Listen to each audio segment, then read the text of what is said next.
How to activate your Kohl's credit card account online. Hey guys, welcome back to a new tutorial video of 1 to Step. In this video, I'm simply going to show you how you can activate your Kohl's credit card. So let's get right into the video without any further ado.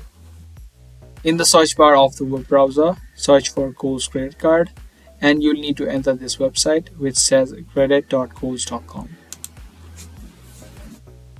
Once you're on this website, you will first need to log in to your Kohl's account.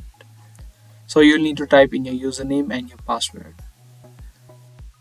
If you don't have an account of Kohl's, you won't be able to activate your credit card.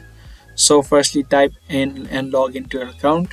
And when you're logged in, you'll have a section of activating your card of Kohl's.